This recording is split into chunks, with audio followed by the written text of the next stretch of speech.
Good morning, everyone. Welcome to the 26th Annual World Trade Conference here in the Inland Empire. For those that don't know where the Inland Empire is, part of Southern California. We're delighted to have this physically, but we're here virtually.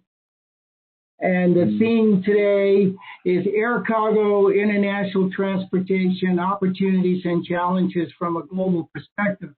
But let me put it into a perspective. It's all about relationships. It's all about communications. And this is a continuation of the memorandum of agreement that we signed last year with the Holland International Distribution Council, and it's all in collaboration and working closely together with the United States Department of Commerce International Trade Administration. And of course, hosting this event today is the San Bernardino International Airport. With that, my name is Fred Latta-Parisa, and I will introduce briefly the speakers. Our first keynote speaker will be Meneer Remco Buurman. He's the Chief Executive Officer for the Holland International Distribution Council. Followed with that will be Arjan Korf. He's the District Manager for the Amsterdam Expediters. After that would be Mrs. Eileen van den Berg, Program Manager with the largest flower company in the world, I would say, is Royal FloraHolland with the Dutch Flower Hub.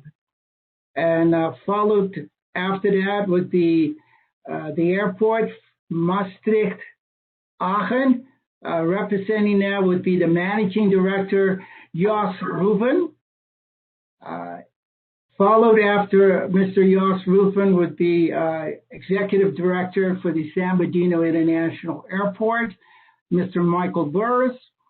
And then we have our key partner, we're delighted to have him on board, is Amazon Global Air, Mr. Matthew McCardle, Head of Policy.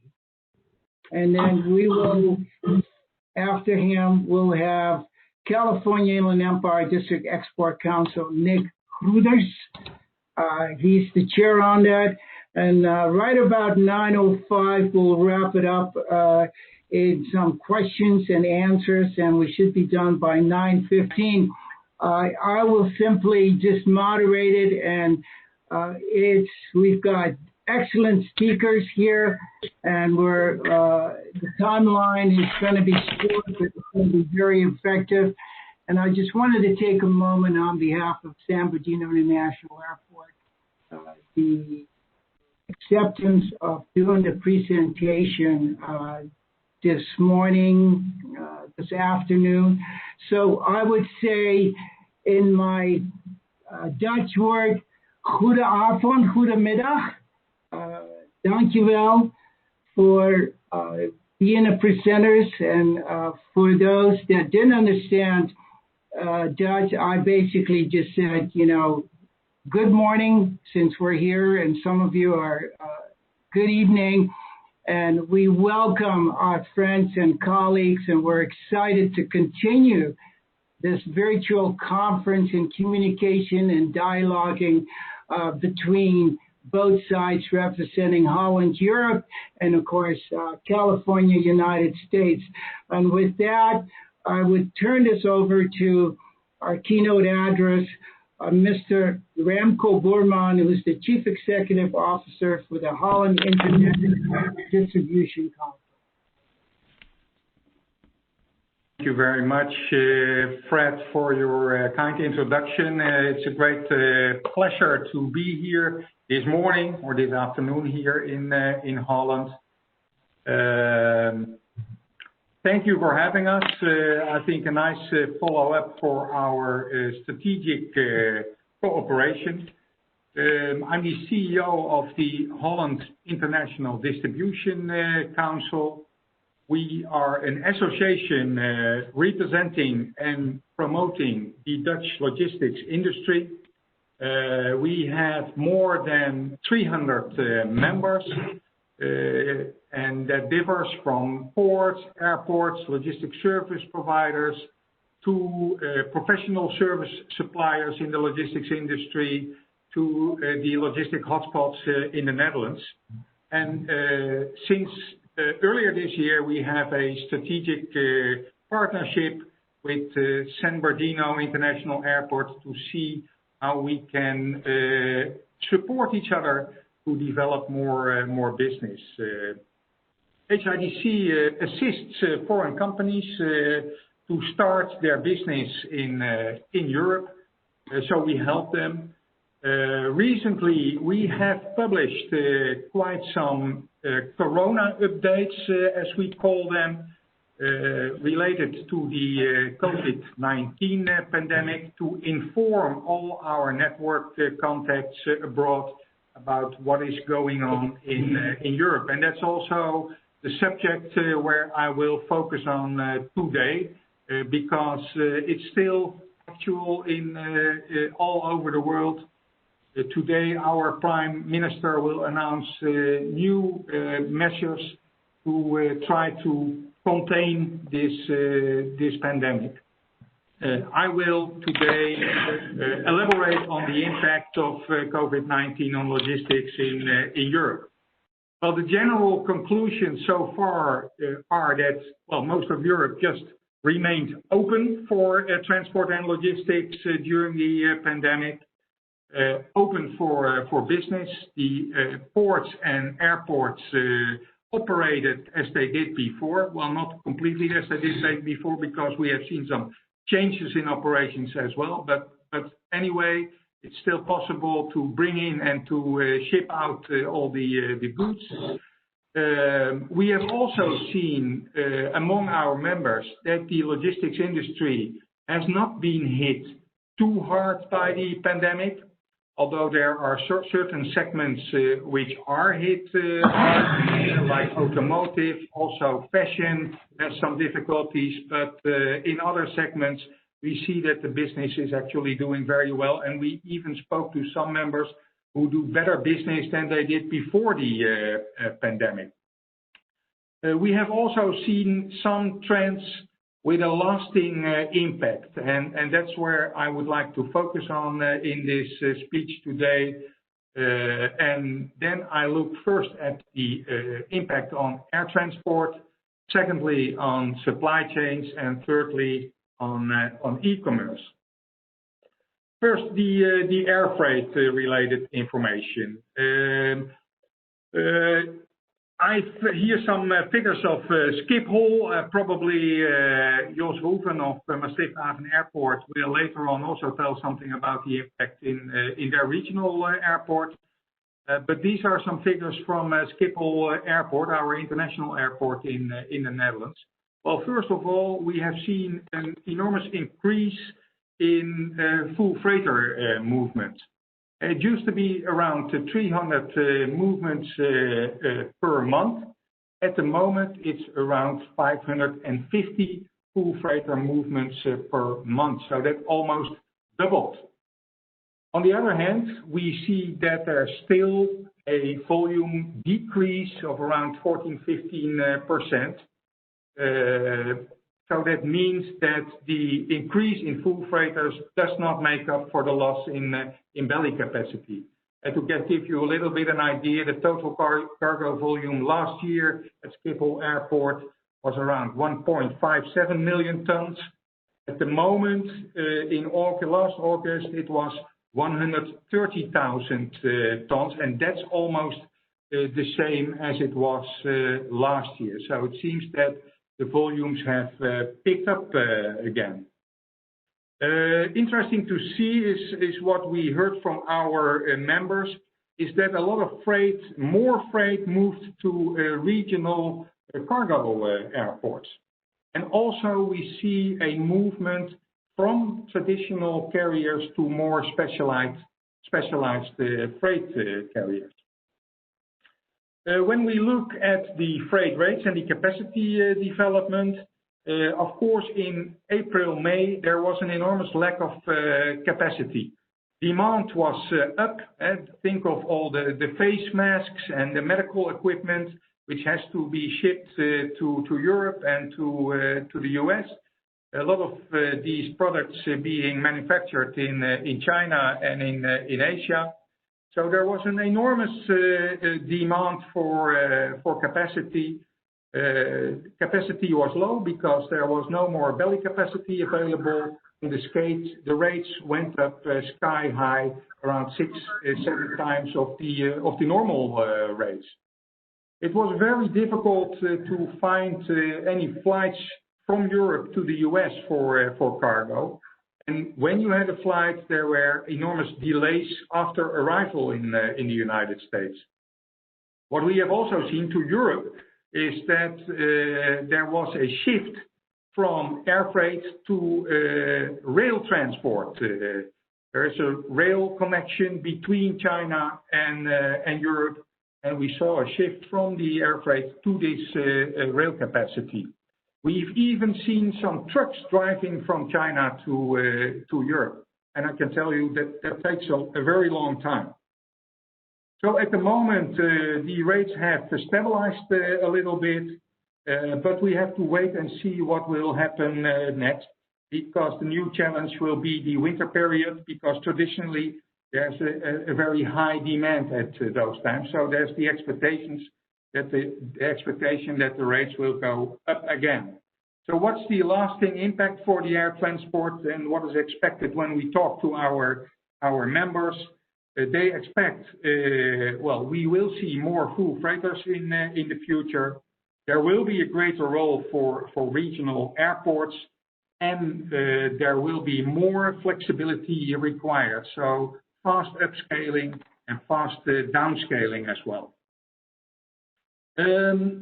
Well, we have seen that worldwide supply chains are very, very complex, and they are also very vulnerable for disruptions.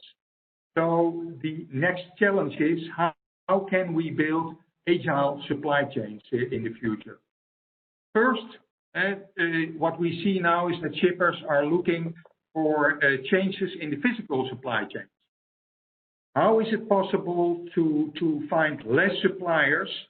So you are dependent on less suppliers, but you also don't want to be dependent on only one supplier. So you have to find the right mix of suppliers. Secondly, we see a more regional focus. So companies are really studying the possibilities of reshoring for their manufacturing, but they are also looking for opportunities of near sourcing for their suppliers. And that can be quite a challenge to find those suppliers, and also to look at the opportunities for manufacturing for instance, in Europe. And thirdly, we see a trend where we go from just in time to more just in case. More stock near the consumer, so if there's another disruption, you have a chance to shift to your local and to use your local stock. Next to the physical changes, we see also that companies are looking for changes to improve the quality of the supply chain. There's a need for more visibility and transparency so you can manage these crisis situations. Robotization and automation is becoming more and more important to get more reliability in the supply chain. And data are becoming more and more important for supply chains. It's important to share information, and in order to share information, you have to collaborate with partners in the whole supply chain. A nice example is, for instance, the port community system Cargonaut at Schiphol, where different parties use this port community system to achieve a smooth process of importing and exporting. And fourthly, I would also like to mention that there's a demand for more sustainable solutions. In the Netherlands, we have a top sector policy to stimulate all those developments, because we see that innovation is the key to remain competitive and stay in business in the logistics industry. Also, here a lasting impact for the supply chains. We see supply chain redesign, we see strategic buffering, and we see that there is even more emphasis on innovation and sustainability. The third trend I would like to go into is the impact of COVID-19 on e-commerce. E-commerce was already on the rise. Since 2015, we have seen a growth from $1.9 trillion turnover to $5.1 trillion. So that's an enormous growth. We've also seen that in the Netherlands. Looking at the amount of warehouse space in the Netherlands, it increased the last 11 years with 40%, till 34.6 million square meters in the Netherlands. That is quite a lot, and a lot of it can be dedicated to the growth in e-commerce. Europe is a very complex battleground with many different countries and cultures, where big web shops like Amazon and Alibaba, they compete with many local players, and they require many fulfillment specialists, and I think we are very strong in that. Looking at the impact of COVID-19, well, we have seen an enormous increase. Most fulfillment centers in the Netherlands, they saw an increase between 30 and 50%. Wide range of products. We have all our own experiences. We wanted some additional webcams. They were no longer available on the internet. One of our members sold inflatable swimming pools. They were out of stock within 1 week, all bought by the internet. And also in the labor market, we've seen some changes. There was an enormous demand in warehouses for capacity, and other sectors they did worse than logistics. So we have seen that many people found new employ in the logistics industry. The trends in Europe, well, we have seen a shift from physical shopping to digital shopping, and that will also be the lasting impact, because more online shopping is here to stay, and we expect more local fulfillment centers, because you want to have your stock near the customer. In the past, it used to be quite common that you ordered from a web shop in China, and it was sent to you by mail, and it took 2 or 3 weeks. Well, that's no longer acceptable for the consumer. So you see that Chinese and US companies start to have their fulfillment in Europe, and the Netherlands can play a very important role in that respect. So I come to my last slide. The Netherlands is very well positioned as a logistics hub in Europe, and we expect to have an important role in the future supply chains in a changing world, where we can accommodate the trends and the impact I have just mentioned. And then I've not even mentioned the effects of the Brexit, which will take place 31st of December, because that will be an additional challenge, where we also expect a lot of companies now still doing their distribution out of the UK will move over to Europe, and there again we can play a very important role as the Netherlands. So far my speech for today. Once again, thank you for having me, and I look with a lot of interest forward to all the other presenters. Thank you very much. Thank you, Remco.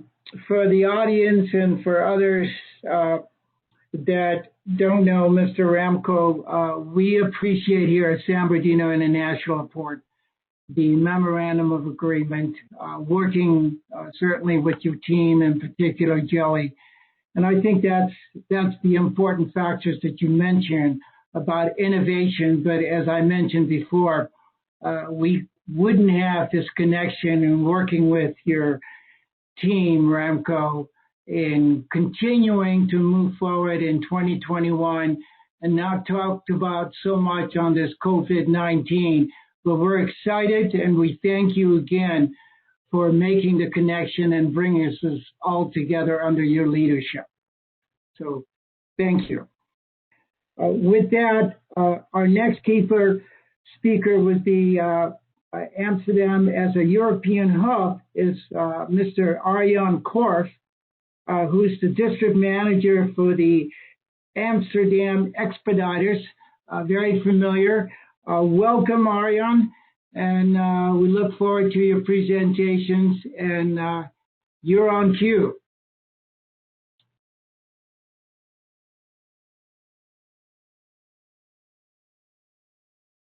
Okay. I don't, are you on with us, Arjan?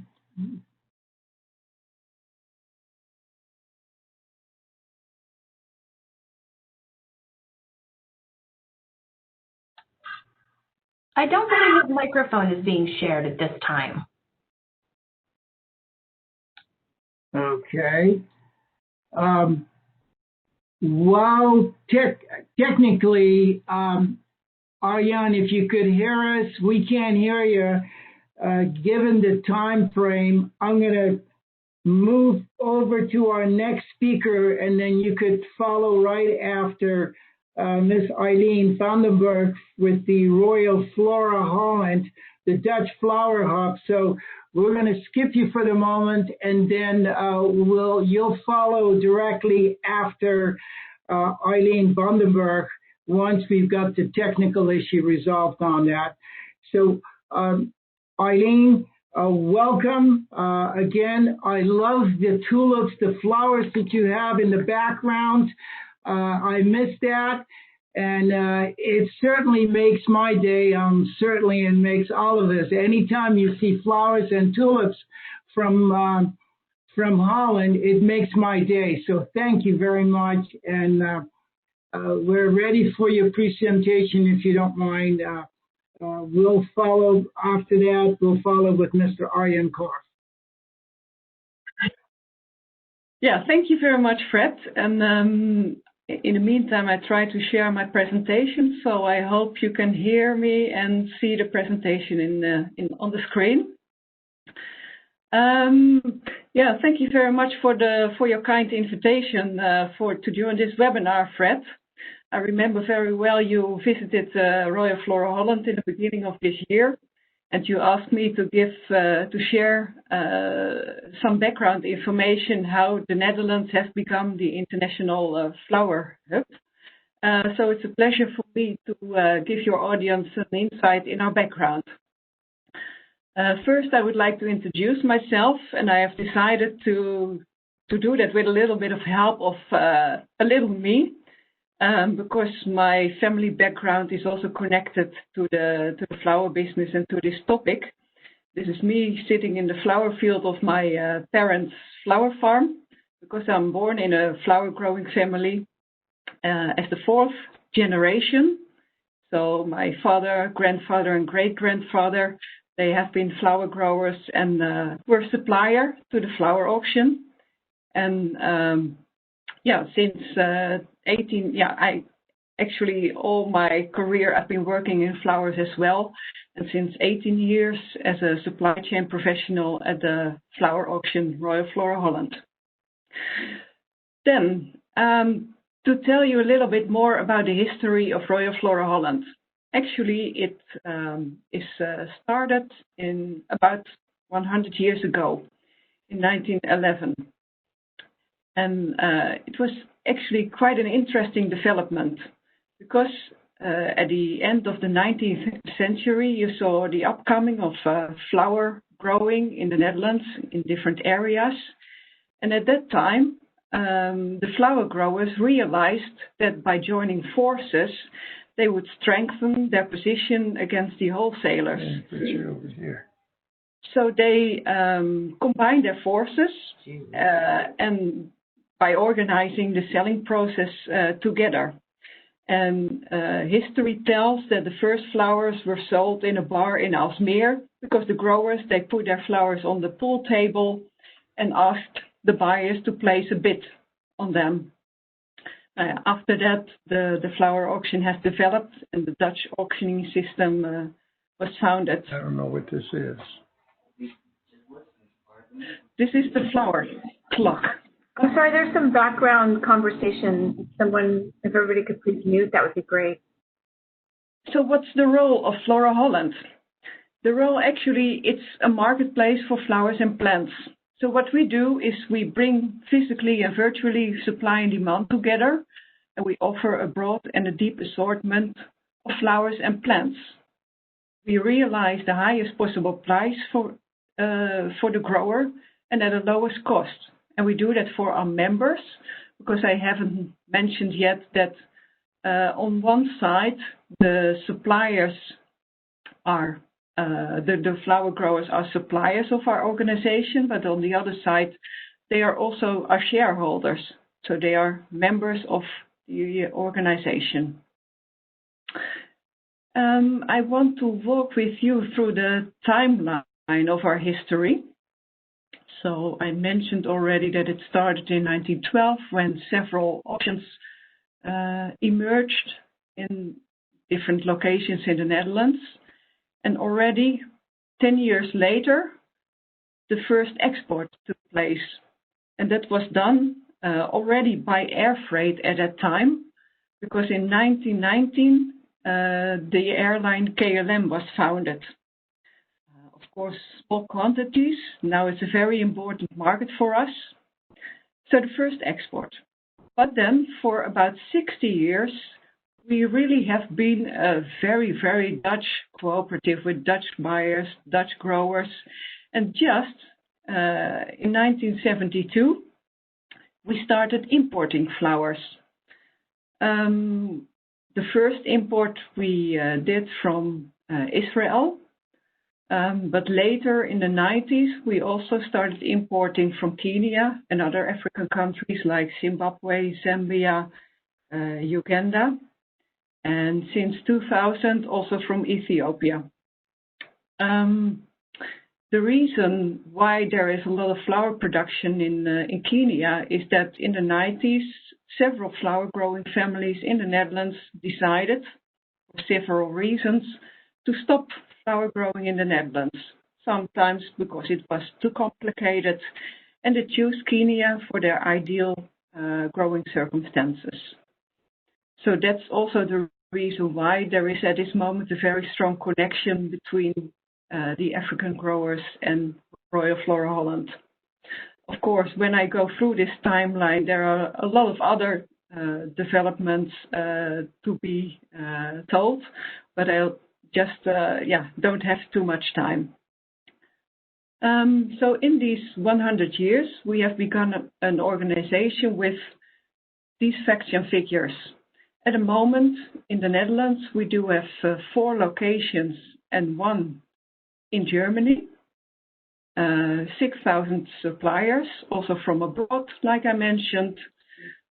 We do have over 2,400 buyers, and in the meantime, we import from more than 60 countries, and we export to 140 countries, although I must say that the focus is on Western Europe. So like I mentioned already, UK is an important market for us, but Germany and France as well. We trade over 20,000 different varieties of flowers and plants and make over 100 commercial transactions a day. And this together leads to a turnover of Royal FloraHolland of 4.7 billion euro in 2019.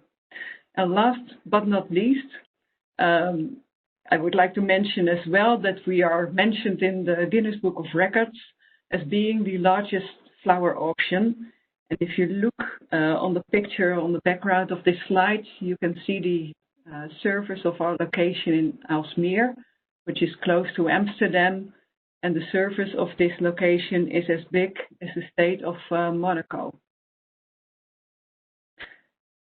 So actually, by organizing an efficient marketplace, we also have created a quality brand for flowers. Here you see different examples how it is used for that. And Flowers from Holland stand in the meantime for high quality products. Flowers from Holland are perceived as having good quality. And of course, this cannot be just realized by organizing an efficient supply chain, by a marketplace, but also by an efficient supply chain. And of course, a lot has changed as well during this period. This is a picture of a flower grower in the early beginning of the flower auction who brought the flowers himself by a boat to the flower auction in Aalsmeer. Perhaps it took him half an hour, and he was completely in control of the transport and delivering. The buyers bought the plants in the flower auction, and probably the same day they were already ready for sale in the flower shop. So a very simple, short supply chain. Yeah, things have of course changed in the meantime, but the Netherlands maintained its function as being the international flower hub. But it has become more complicated. As you can see on the downside of the slide, a lot of more parties have become part of the supply chain, like transport companies, ground handlers, several airlines, because from Kenya, just Kenya, we have something like 11 airlines who transport flowers to Europe. The consolidation and internal transport. So it has become quite complicated, but on the other hand, still quite efficient, because we have developed a supply chain with people who are specialists and know very well how to handle flowers. And I think what's very important and part of it is there's a strong collaboration in the supply chain. Remco mentioned that as well in his presentation. And to my opinion, it's not just the collaboration between the stakeholders, the logistical stakeholders, but also the collaboration with the authorities like customs and phytosanitary inspection. And of course, for flowers, cold chain management is also very, very important, because flowers, they benefit by a stable and also a cold temperature. So what I would like to make clear is that the basis of Royal FloraHolland is, it started by collaboration between growers. But we expanded that collaboration as well in the supply chain. I mentioned already, it's already quite efficient, but it can always be better. You can always make it better or more efficient. So that was for us the reason why in 2016 that we expanded the collaboration also into the supply chain. So we started a strategic alliance with Schiphol Airport and KLM Cargo, the airline, to see whether we can optimize the flower supply chain. And these years we are working together very closely on several topics, among others for information sharing. And we're building for the flower industry an information platform to share data. But we also try to realize more standardization on flower packaging. So we have developed also the ideal flower box. I've come to the end of my presentation. I would like to say goodbye from the Netherlands with this picture of a tulip. It's a tulip island which is made in the middle of Holland, in a lake in the middle of the Netherlands. And to my opinion, it's the ultimate sign of a flower-loving nation if you create an island in the shape of a tulip. So I would like to thank you very much for your attention. I hope it gave you an insight in the Netherlands and the becoming of Flower Hub. And I would like to give the floor back again to Fred. Thank you very much. Thank you very much, Eileen. Anytime we talk about flowers in today's environment, it makes my day, and I'm sure I could share that with my other colleagues here. And we look forward to having you back here physically, back after so many years visiting the West Coast, Eileen. And thank you. And I think the part that you emphasized that got our attention, it's all about collaboration also. And we look forward to working with you and your team. And we're excited on it. So we're not going to stop at that. With that, I'm going to go back to Mr. Arjan Korf, and just checking in with you if you're able to make the connection, Arjan, who's going to be talking about Amsterdam as the European hub, representing the Amsterdam Expediters. Arjan, can you hear us? I can hear you loud and clear. Can you hear me? Fantastic. We could hear you. Perfect. Well, my sincere apologies for this. No worries. But I'm called in now on my mobile, and I have the presentation in front of me. So you can see the presentation right now? Yes, we can. Okay, perfect. Thanks. So yeah, I would like to guide you a little bit through the development from Expediters in the Netherlands, and then especially Amsterdam as an air freight hub here on the airport. And I would like to take you a little bit through the let's say adventure that we had as a company. So giving you a little bit of background for those that are not that familiar with Expediters. So we were founded good 40 years ago. As a US-based company headquartered in Seattle. We have grown in the last 45 or 41 years from 6 offices into a network of 322 locations. So it shows you a little bit here on how the gravity looks like from an Expeditors perspective. So all the red dots are Expeditors locations, and the 6 big dots that you see representing Seattle, San Francisco, Chicago, Singapore, Hong Kong, and Taipei were the first 6 offices that Expeditors started with, and from there we have grown over the globe.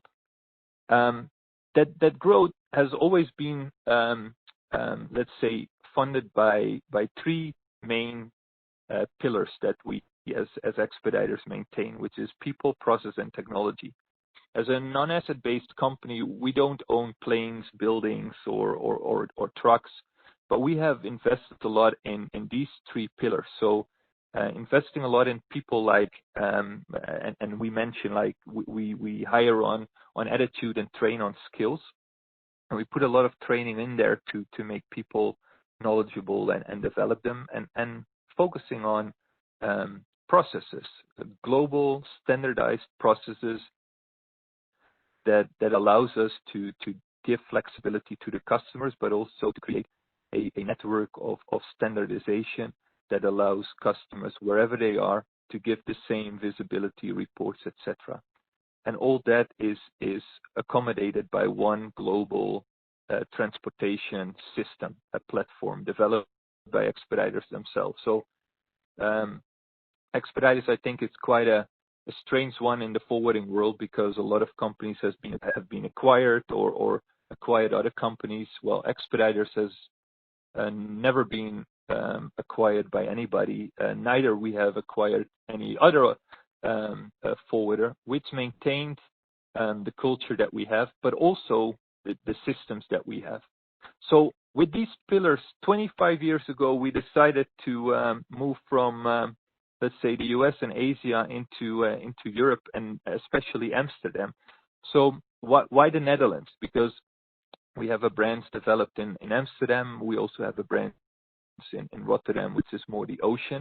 But I'm talking on Amsterdam, the Netherlands. these were the elements that we have taken in consideration to say, okay, you know, we really need to start building our platform in Europe and in the Netherlands. I mean, we have main ports, big airport, ocean ports. We have a very interesting fiscal climate in the Netherlands, a very multilingual workforce, et cetera, et cetera. So all good elements to build upon. So when we started 25 years ago with 3 employees, we really much focused on the US-based customers that we already were serving from the United States, and looking at, okay, what can we bring to our customers to start doing business in Europe? So a lot of our US-based customers that were not entering the European market were interested to look into, okay, what can we do from a fiscal representation setup? So how could we, as a non-established company, do business in Europe? And there were options in the Netherlands with fiscal representation. And there is, of course, that very nice VAT deferment climate that allows you to defer your VAT and build on your cash flow. So these elements helped us to work with some good portfolio of customers to start building a business in Europe. And from there, we started to grow and to develop. So we started to develop all our transportation. So from air, we opened our Rotterdam office. We started ocean.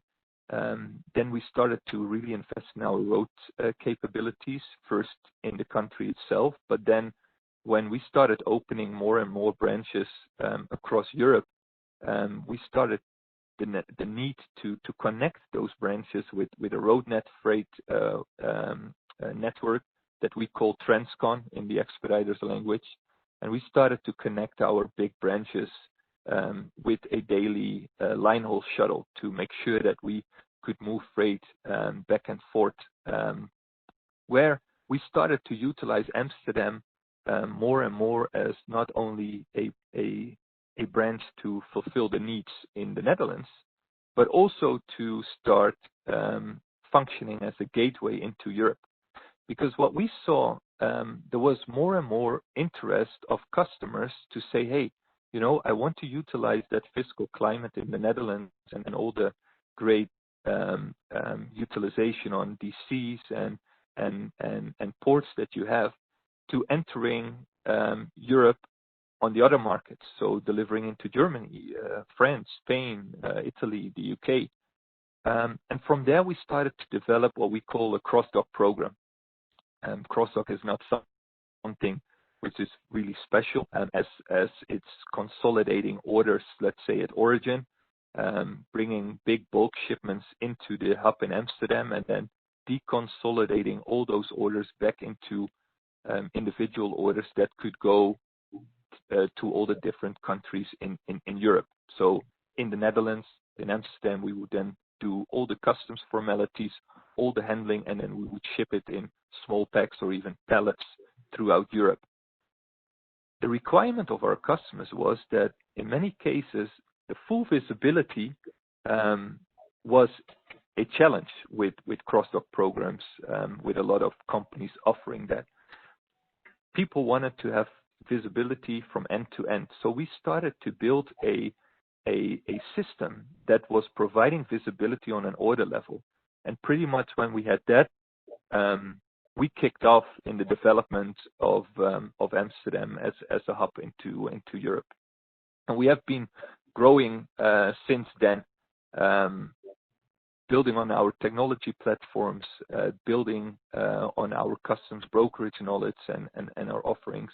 And from there, we started to move into all the different industries. If I'm looking back when we started, we were much focused on high-tech, consumer electronics. But with all that growth, we started to focus and pitch into pretty much the industries that you are looking at right now, which helps us as a wide variety in offerings to keep the business floating very stable. I mean, we just heard on the impact of COVID, but if I look at Amsterdam as a hub, I think we are functioning really well because we are focusing on technology. I mean, technology is what customers require now. Consumer electronics, laptops, it's what people need.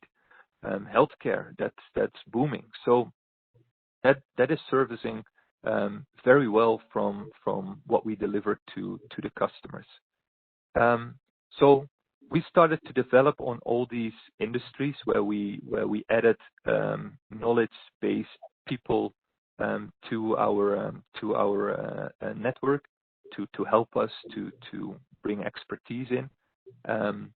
Last couple of years, heavily focused on healthcare development. So we started to build a new facility that really focused also on healthcare activities and accommodation. There is a CEIV pharma certification on the airport, and from an IATA perspective, which we got into the game with as well, to start offering that service to our customers. So from recapping 25 years of being now in the Netherlands, I think we can say it's been a very successful exercise where we started with a couple of people. We have grown now to a operation of 500 plus people and a brand new facility at the Amsterdam airport, and opening also now a distribution facility close to the airport, which is in the Amsterdam harbor, which is equally as big as the Amsterdam facility here on the airport. So we have become from a small player to a global network forwarder with a very nice footprint on the airport.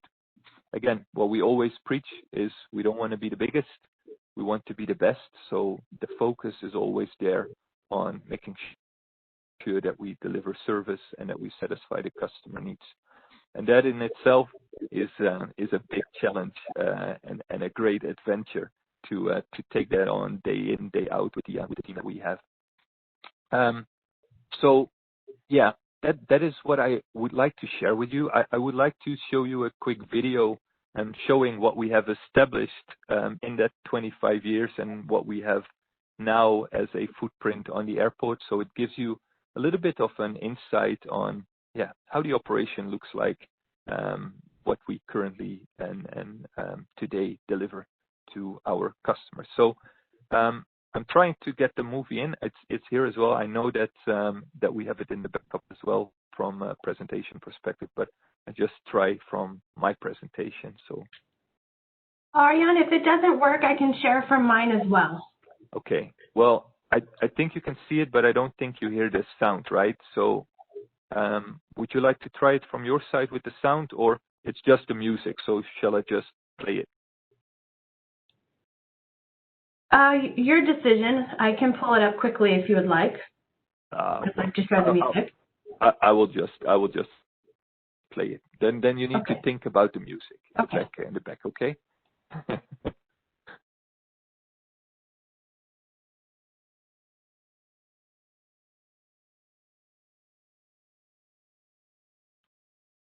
So as the music is not there. So this is our temperature controlled area.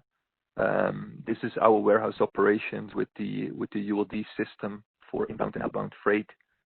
So you have a nice sneak preview to the mezzanine area. This is where all the ULDs and freight is coming in. So BREEAM is a very nice certification that we have. So we have the AA+, so very environmental with all the solar panels. It's as you can see, secured. It's all TAPA A certified.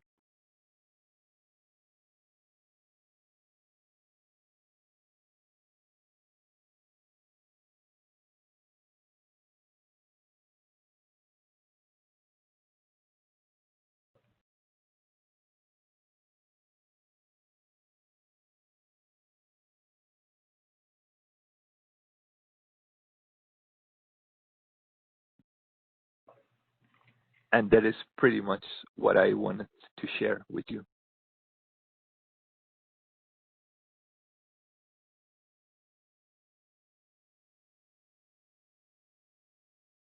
That's it. And with that, we want to make that connection and move it over to our friends over at Maastricht-Aachen Airport. And Josh, good to see you virtually. I was delighted to have an opportunity to visit your airport, and we look forward to your presentation this morning and this afternoon, of course.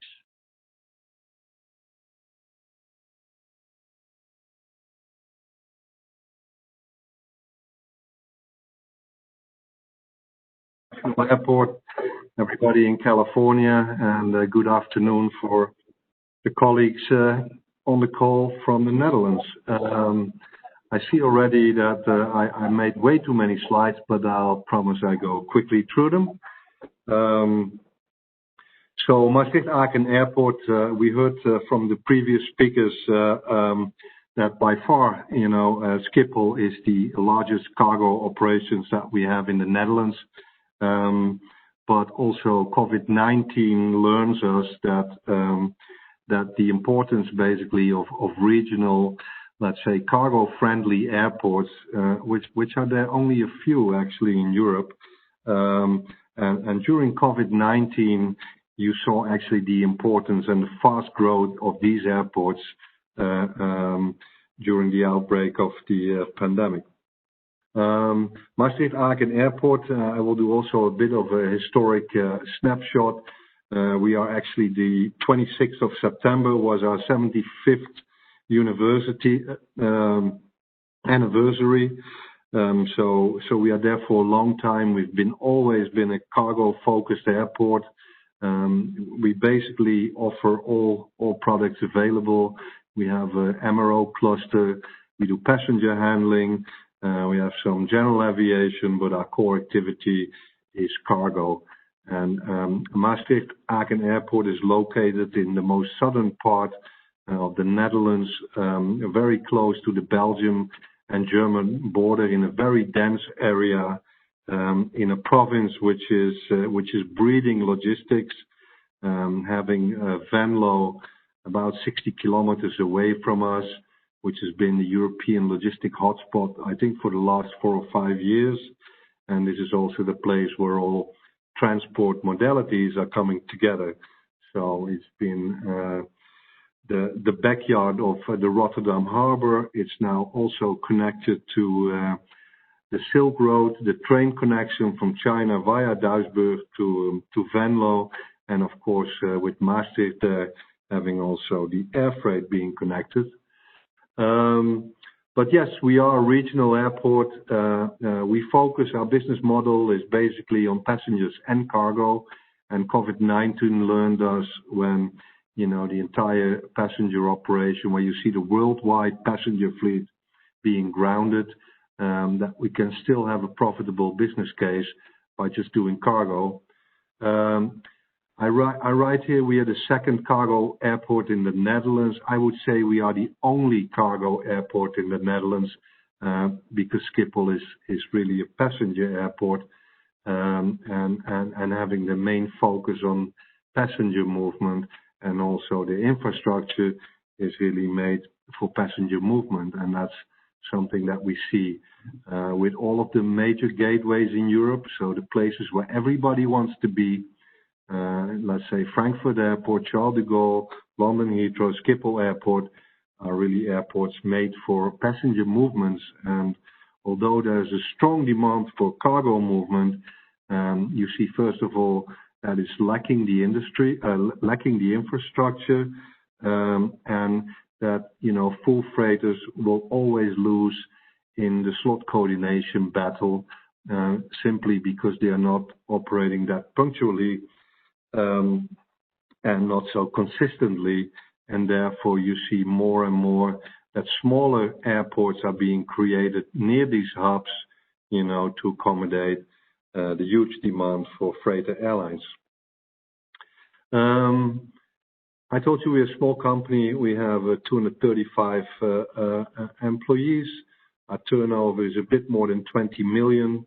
We have very modest passenger movements of 335,000 last year. We would have done without COVID. We would move up to the 600,000. 2019, we did about 111,000 tons of cargo.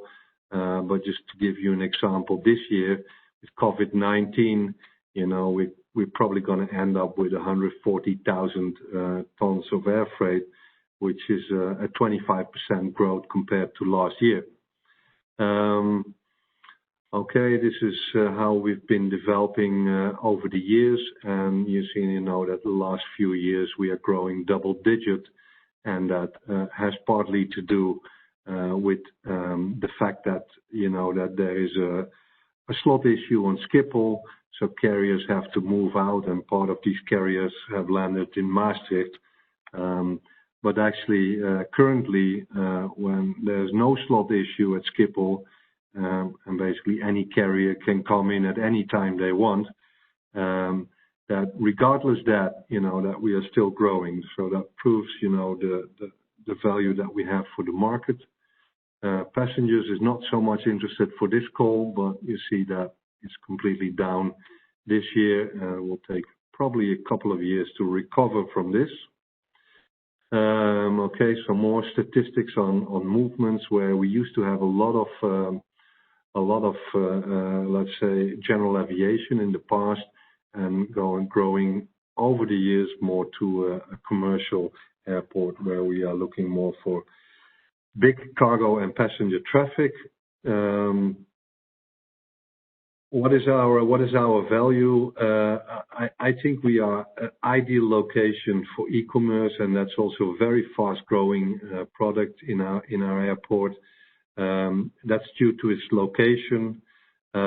It's also due to our location that pharmaceutical products are being more and more shipped out of our airport, not only because of COVID-19, but you see that the majority of the manufacturers in the Netherlands are located either in Limburg or in a part of Brabant, or just around the corner in Belgium or in Germany.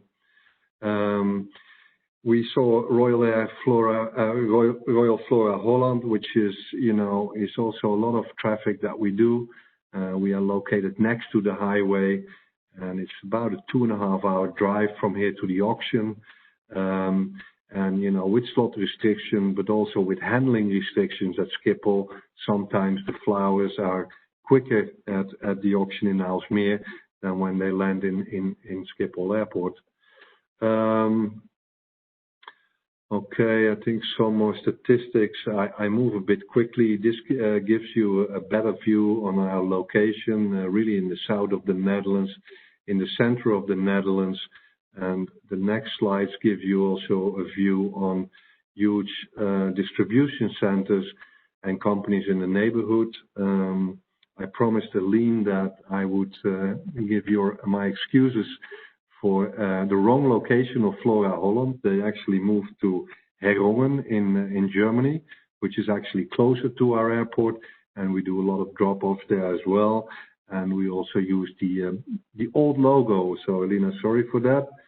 But you see that a lot of the major distribution centers like Cisco, like Sony, like HP, Flextronics, all of them are really close to our airport, and it really makes sense to have that traffic move via Maastricht. And also you see on the left bottom hand all the pharmaceutical companies that are in our neighborhood. I think from a road transportation point of view, Maastricht is located very ideally. So we have a maximum of 5 days road transportation transit time for cargo being flown into here. It's an excellent infrastructure that we have, both connecting all the modalities that are available. So the barge terminal in Venlo, like I said, the Silk Road, the train coming from China all the way to Duisburg, connecting to Venlo, and then of course we have the air connection with Maastricht-Agen Airport. Proximity to the consumer market is very close. A multimodal connection, as I said, there's a lot of logistic experience there. And as Expeditors already explained, we have a very competitive fiscal climate. It's very interesting to see, that within 500 kilometers, I see there's a typo on the slide. It's actually not within 50, but within 500 kilometers, 75% of all European cargo is within that 500 kilometers range. So from a road feeder point of view, that makes Maastricht a very good location. The same, by the way, goes for Liège, which is just around the corner, which is also a cargo-friendly airport and is actually growing faster than we do because they get a bit more room by the regulators in Belgium. So what is the impact? Well, you can see here, that actually the beginning of this year started a bit disappointing, and that had to do with the fact that the outbreak was already there in China. And, we are in the Netherlands, I think, but also in the US, we are quite dependent on goods being manufactured in China. So the first few months were rather disappointing. But the turnaround was basically in April when China was recovering and basically when Europe and the US came into a lockdown, and especially the US flight ban, resulted in an enormous amount of charters from here to the US, and that basically continues till today. And also we expect a huge peak at the end of the year, especially because of new iPhones being released, a new Sony PlayStation, Xbox, all kind of electronics that we like to buy, but also like to give to our friends and family for Christmas. And then we are jointly, let's say, with all the players in the Netherlands, preparing for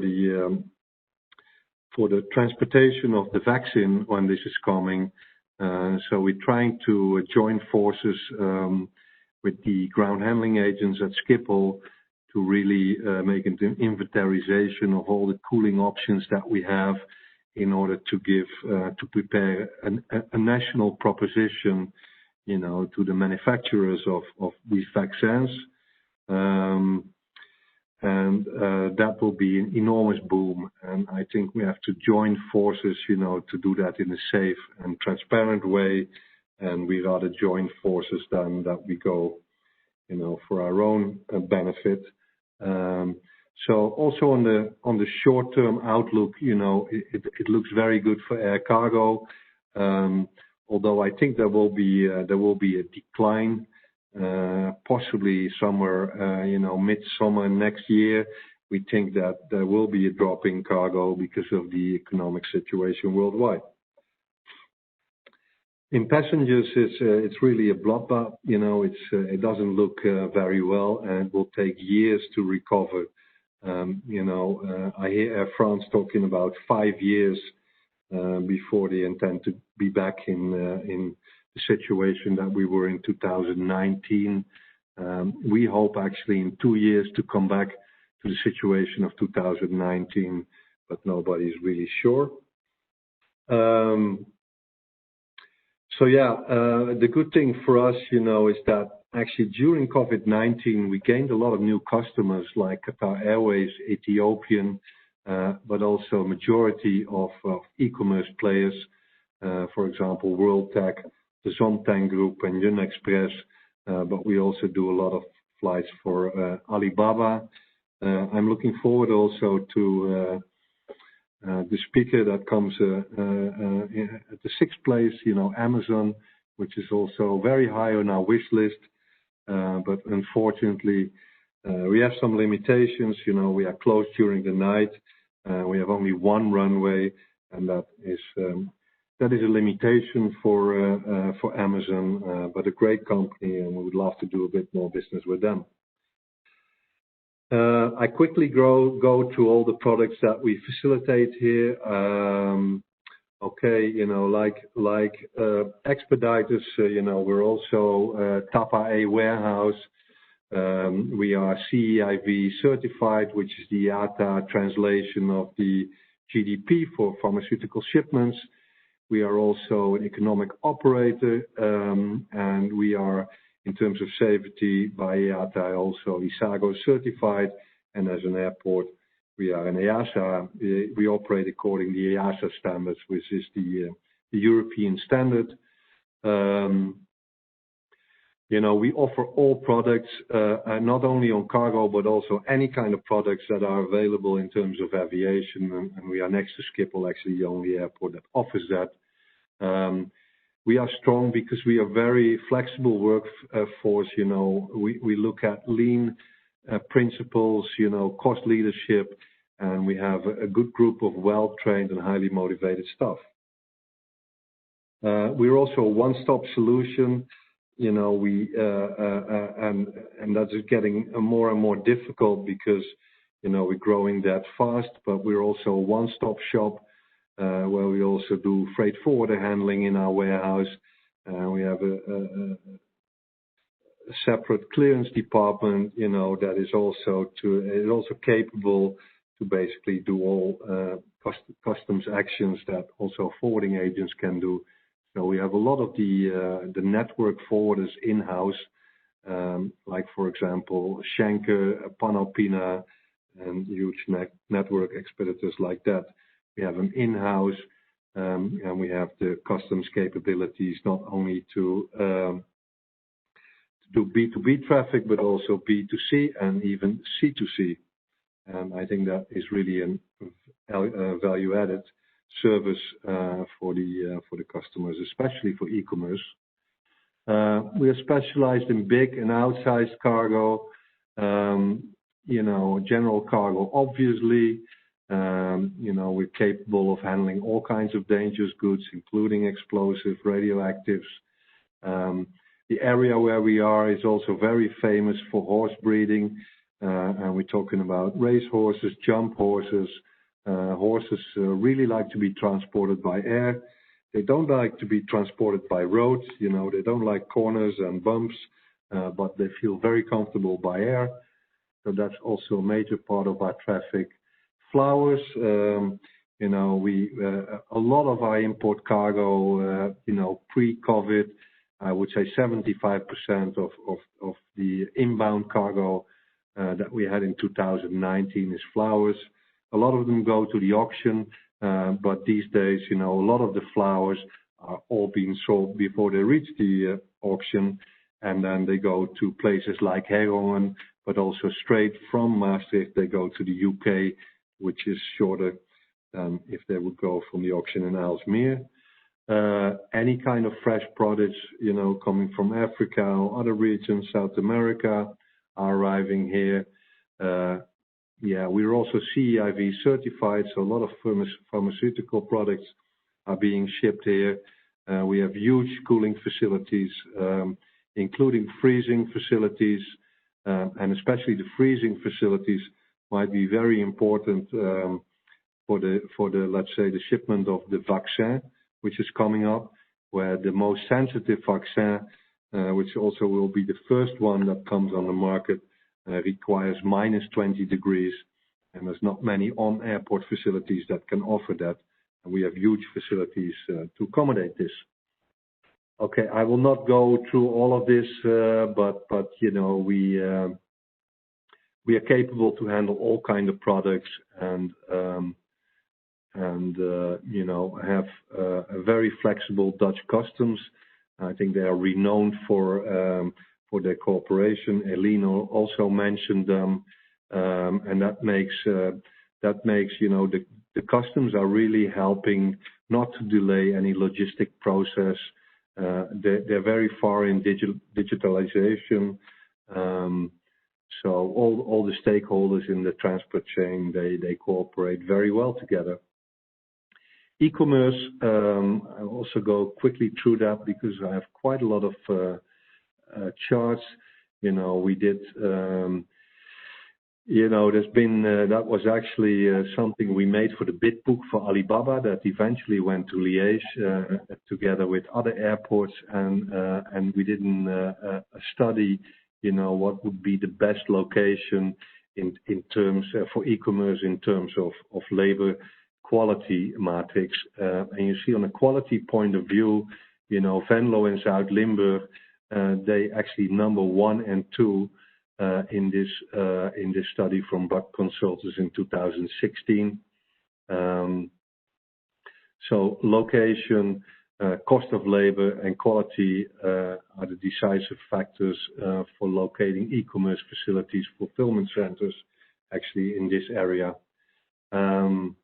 And also you see that back in the quality ranking where we are in the top 2.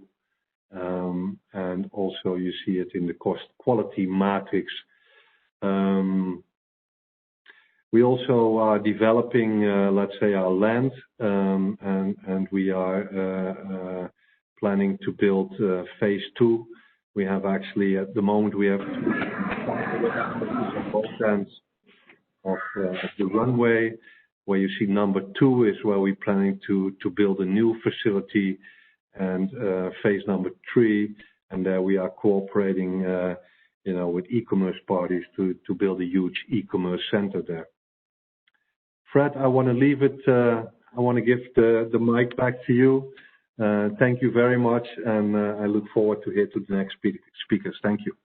Well, Josh, thank you very much again, and thank you for hosting us this year. And as you promised, you're going to be coming here, hopefully here next year in person.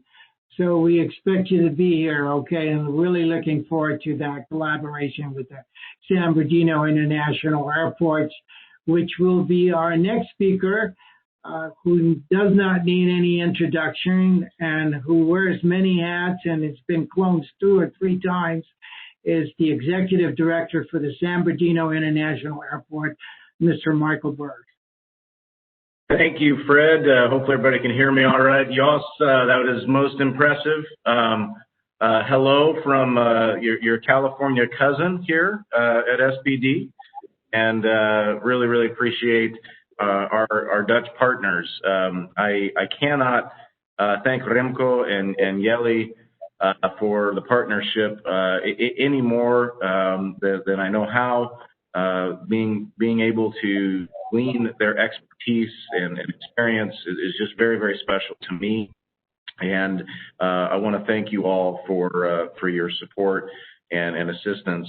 Being able to learn from centuries of excellence is a very, very unique opportunity for us. But Amber Casares is our marketing manager. I want to thank her for putting a few messages together.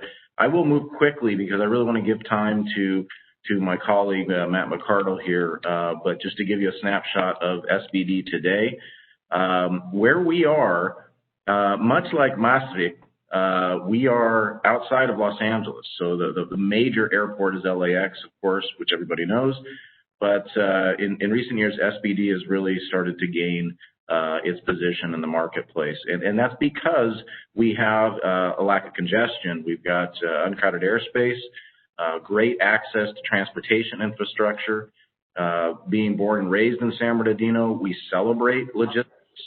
We're here because of it, building up around transcontinental railroads and like all of the goods coming in and out of the ports of LA and Long Beach come through San Bernardino, and we're very proud of that. So, to do things well, you have to focus, but you have to remain flexible, and that's what we try to preach here at SBD. It's what I call the practice of proud humility. So we're very proud of our heritage, being a former Norton Air Force Base facility, but we really are humble about our position in the marketplace as we come up. So I want to be Jos when I grow up, all right?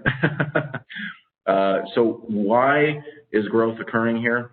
Well, as Amber says it best, we are minutes from millions. Our MSA in the region is growing. It's consistently one of the fastest and largest in the United States. We have access to almost 5 million residents, and our census is underway presently. We expect that to increase quite substantially. But within a 1-hour drive, you have access to almost 10 million people. And that's a very, very significant factor in what's propelled us as we've come up as an airport here. Next slide, if you could. So what do we have? Much like Maastricht, we are a 1-runway airport. We are a Group 6 runway, so we can accommodate the largest aircraft in the world. In fact, Jos, I saw you had an AN-124. I'm staring at one on the ramp right now. Beautiful, beautiful birds. And when you operate your own FBO, that's very special because they take a lot of fuel, and we appreciate that. But our industrial park surrounding the facility was where we put our efforts early on through a very important public-private partnership with one of Ross Perot Jr.'s companies called Hillwood. But they saw the potential and helped us frame our product as we built and rebuilt what was an Air Force base. So again, very, very good access to interstate highways and connectivity, which is very important for us as we move forward. Next slide, if you could. So that is kind of the master plan of what we call Alliance California. So those in the industrial space may have heard of Alliance Texas. That's Ross Perot Jr.'s flagship project in Fort Worth. We're the California expansion of that, and that started in the early 2000s, but has been very, very successful. Public-private partnerships are something that we really pride ourselves on, and focusing on the right solution for each customer. And that has allowed us to get over 15 million square feet of new development, and we're currently working on almost 2 million square feet more. But it's 1.7 billion in private investment and counting, and my colleague here is going to definitely contribute to that very soon. Next slide, if you could. So what's our growth story? Well, UPS started with us just about 4.5 years ago, gave us a chance in fourth quarter cargo. The following year, Fred Smith showed up and said, hey, I want that other hangar, and he got it. And then, as you'll hear, our penultimate cargo development is of course Amazon Air, and we're very, very proud of that important relationship. We too also transport horses. So our what they call Air Horse One just actually departed our ramp. So very interesting to see the various commodities that cargo brings, but we really have grown quickly. You'll see some of the stats there. We are the fastest growing air cargo airport in the United States, and that's going on 4 years running. But that's because we've had about 20 years of strategic investments to get to this stage, and we take that very seriously, but we're also very careful about the business relationships that we take on, because real estate is limited and we need to maximize our footprint, and I've not seen anybody do it better than my partners there in the Netherlands, and it's truly impressive, and we hope to learn more from you. Next slide, if you could. So why are we here? Well, we were an Air Force base. It closed, of course, like many others in the 1990s, and that resulted in 10,000 direct jobs being lost overnight. That had the economic equivalent of about 15,000 jobs. So part of our charge that Amber and Fred and I have is to find new ways to bring employment back to the region. So far, as of last count in 2019, we had replaced just over 12,000 direct jobs, and that's a good stat. It's a nice complexion of various trades and industries, and there's more to come. Mr. McCardle is going to definitely put a dent in that one. So next slide, if you could. So revitalizing the economy is important for our region. Everybody, like I say, knows LAX. We're not Los Angeles. We're what's called the Inland Empire region of Southern California. And again, we have our own economic reality, and we're really trying to chart that course together. And Nick Gruters and the CDEC team have been a major part of that, and we appreciate the collaboration with our various trade organizations. It's vital to our continued success coming out of COVID. Next slide, if you could, Amber. So rebuilding the region is really, why I got started in this business as a recovering railroader. And my SBD story and my team, I just cannot be more proud of their work throughout this pandemic. True ardent professionals, and I really am lucky to be able to work with such a great team. We're currently generating about $2.7 billion in total economic output. We take our statistics very seriously, as airport people do, Jos. But this is something we update on a regular basis, and now more so than ever. But it really is a labor of love for us at SBD, and like I say, we always are open to learn from others. Next slide. All right, Amber, does that wrap us up? That's the last of your slides. Okay, yes. Good. You gave me that look, I could tell. So I couldn't find my unmute button.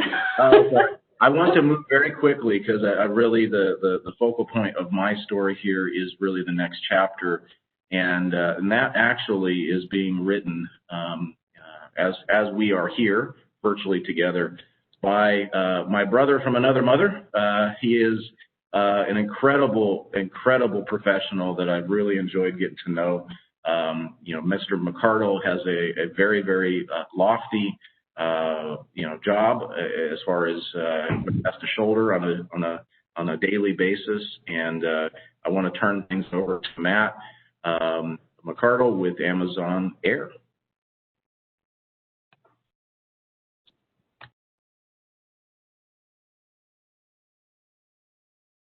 Hey, sorry, give me 1 second here. Can you unmute me, Amber? Oops. You are unmuted, I believe. Okay, perfect. Yes. Sorry, as soon as I shared my screen, I completely lost all my controls. So can you see my screen now? Yes. Okay, perfect. Well, thanks for that introduction, Mike, and thanks everybody for the opportunity to walk you through what's a relatively unique business model. And thanks for all of the comments already about e-commerce.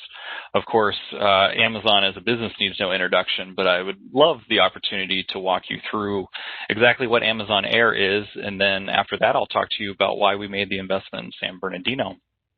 So about 5 years ago, Amazon as a business decided to get into the transportation business.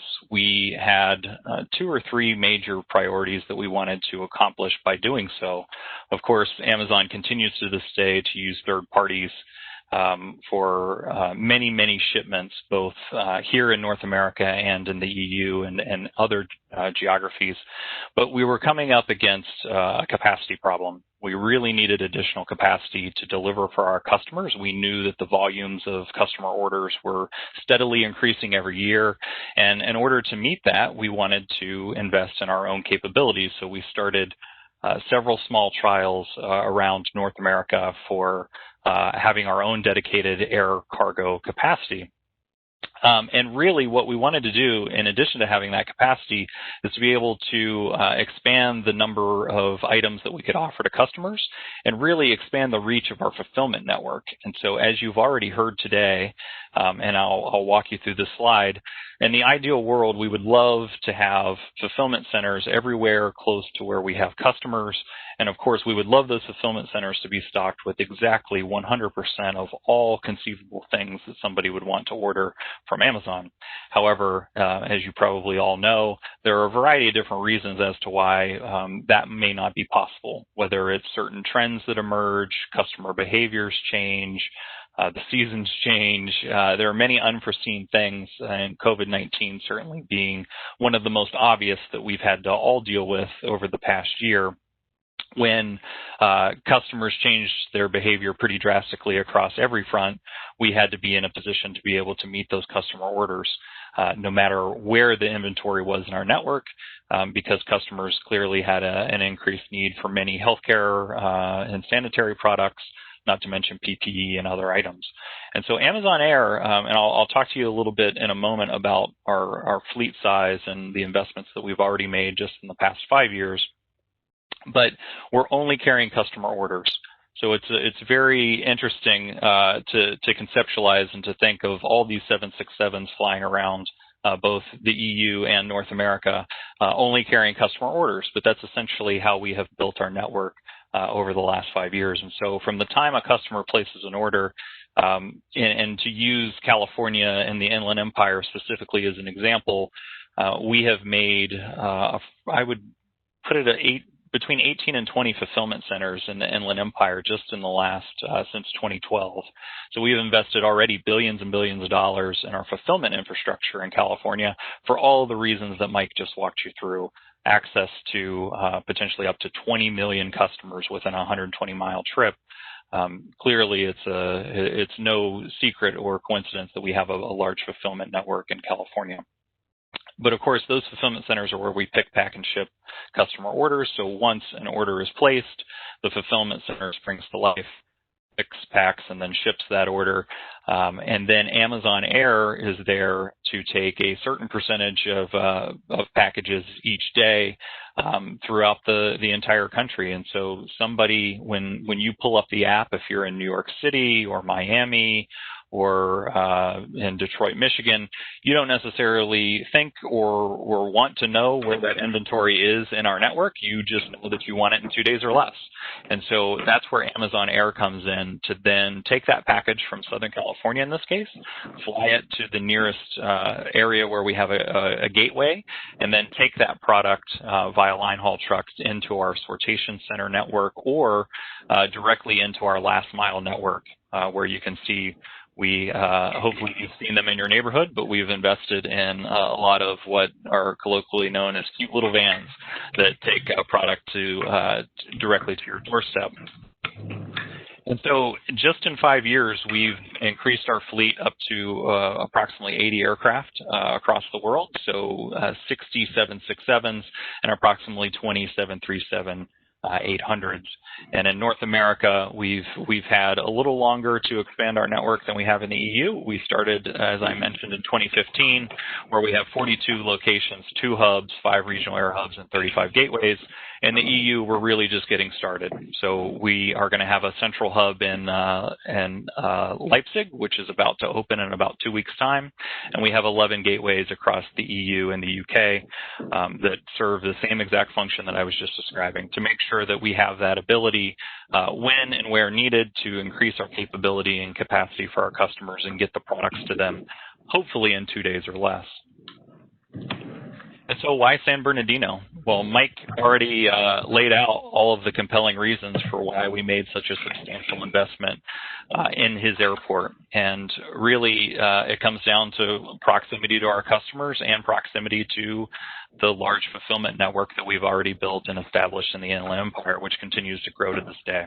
So I already walked you through the use case of course, sending something from this area, but of course there's lots and lots of inbound traffic as well, where we're drawing from the fulfillment network across the United States, whether that's in Florida or the Northeast or the central part of the country, or even Seattle, Washington, and the Northwest. It allows us to offer a wide selection of products to customers, whether they're in the Inland Empire or whether they're a little further west in LA County. So it's a really, really great, it's really the perfect situation for us where it makes sense from a topography for our network standpoint. It has excellent infrastructure. As Mike mentioned, from their legacy time of being an Air Force base, when it was Norton Air Force Base, a lot of the things that we look for and that are important to us in the site selection process from an infrastructure standpoint were there. But also they had many, many other things that appeal to us in site selection that no other airport in the region could necessarily say that they had, nor this really, when we were thinking of regional air hubs, we cast a net pretty widely. It wasn't just Southern California that we were looking at. And of course, as Mike mentioned, we already had a great partner here, not just in the airport, but in Hillwood Enterprises. So Hillwood had already developed a number of fulfillment centers for us, including the first one that we had ever built in California, which not coincidentally is located, if you, I should have put the picture up, but if you look at just south of the airport, on airport property, that was the first fulfillment center that we built in the state of California, and we have a sort center right next door. So we already had a trusted developer partner, and they were nice enough to introduce us to Mike and the family there at SBD, and the rest is history. So just to give you an overview of the facility and the capabilities, it's a very, very large regional air hub for us. It'll be the second largest building that we have anywhere in the world when it opens in second quarter of next year, approximately 61,000 square meters. It's a two-level facility. It has a mezzanine with a lot of interesting technology in it, 14 aircraft parking spots, and we're incredibly proud of our commitment to sustainability, which hopefully some of you have already heard about. But this project will feature, of course, rooftop solar, which is pretty standard for most of our both core fulfillment and air investments these days. But what's particularly exciting for us on the air side is that we're the launch customer of many different types of ground support equipment that are able to be powered by electric and electric battery technology. So we're at the forefront of launching K-loaders and a lot of main deck or lower deck loaders and many other different types of ground support equipment that will support this facility, which we're incredibly proud of. And unfortunately, there's a lot of other really, really cool state-of-the-art technologies that no one has ever done that I can't necessarily talk about that will be in the building. But if you know anything about Amazon, we have a strong commitment to technological innovation, particularly in the area of robotics.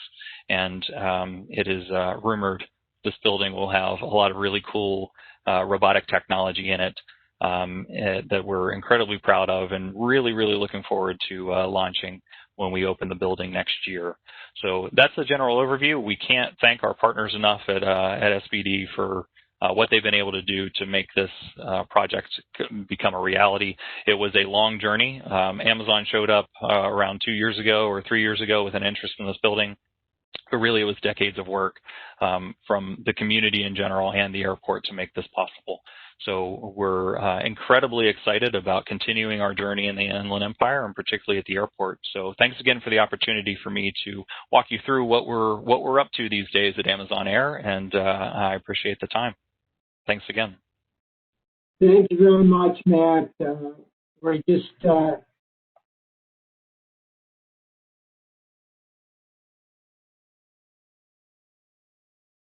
and look forward to also meeting you personally.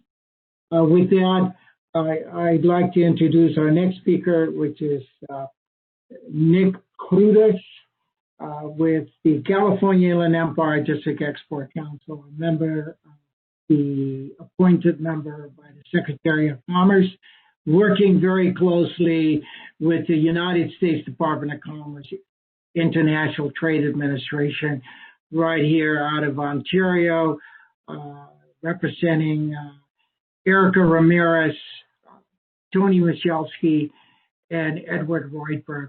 So with that, Nick, you have the floor. Thank you very much, Fred. Pleasure to be here.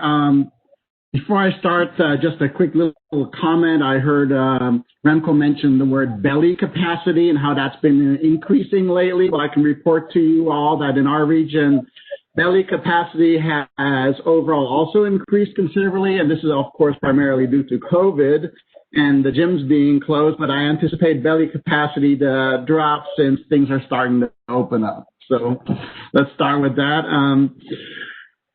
I work for professionally a company called Superglue Corporation. Been there for 30 years. We export to 60 countries. I work with expediters. We work with Panalpina. We work with pretty much everybody in the export business with the freight forwarding operations. And because our freight is usually customer routed, we basically work with everybody in our region to get the freight out the door. That's the professional side of what we do. On the voluntary side, as Fred indicated, I work with the National District Export Council, which is a umbrella organization to promote exporting, and then regionally, locally in the Inland Empire, I I am the chair of the Inland Empire District Export Council. And these export councils have a purpose to obviously increase the awareness and understanding and the importance of exporting to the U.S. economy. If you do not export, you're only touching 5% of consumers worldwide. You're missing out on 95%. That's kind of our main message. A lot of people in the U.S. business community are very satisfied with reaching 300 million consumers, which would basically be the United States. But they're missing out on so much more. So we are out there to basically push exporting through education. We do legislative outreach. We create support programs, webinars, and so forth. And who are we? Basically, business leaders from local communities that are appointed by the Secretary of Commerce. And with our background, we provide the knowledge that helps promote export activities, and we work with and support the U.S. Department of Commerce. On the national deck, as I indicated, I am representing Southern California, Nevada, and Hawaii as one of 16 board members. We also have about 10 associate members with obviously the mission to promote exporting. I love my job. I love exporting. It's probably my Dutch roots because the Dutch are international traders, as we all know. And I've been it ever since the beginning of my career. And I'll end it with that. It's a pleasure to be here. And ik vind het heel leuk om in het Nederlands. Dit is echt speciaal voor me. So I'll end it with that. Thank you very much.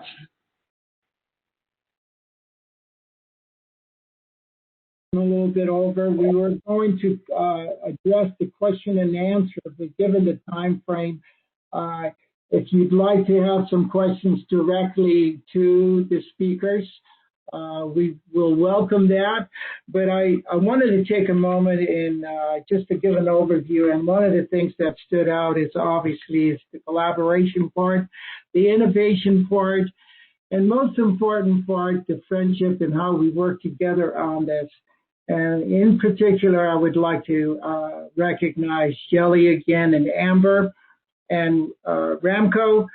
Thank you very much for the presentation and the collaborations, and really look forward to meeting us on our 27th annual World Trade Conference physically rather than virtually. And Arjan, enjoyed your presentation on Amsterdam and the European hub from an expediter perspective. And of course, you made my day, Eileen, and many of us in today's situation is having that background. Anytime we have challenges, when you bring out flowers, it just puts a smile, only not just me, but I think it puts flowers on everyone. So we really look forward to working with you in particular and with the rest of your team, and look forward to having you come out as a special invitation from the San Bernardino International Airport. And of course, Josh, I've got many memories, and I have it on YouTube on that, and some of my experience in visiting there in February with you. And we really look forward to working and establishing a closer relationship, as Mike has said, with Maastricht Airport. We have a lot of commonality on that. And Matthew, I can't tell you how much I appreciate from a personal perspective in having Amazon Global Air here in the Inland Empire under part of your leadership and helping us and working together with the team under the leadership of Michael Burrows. And so with that, I would like to thank each and every one of you. Be safe, and look forward to our next physical presentation on our 27th annual World Trade Conference. Dankjewel iedereen en tot ziens. Thank you. Thank you.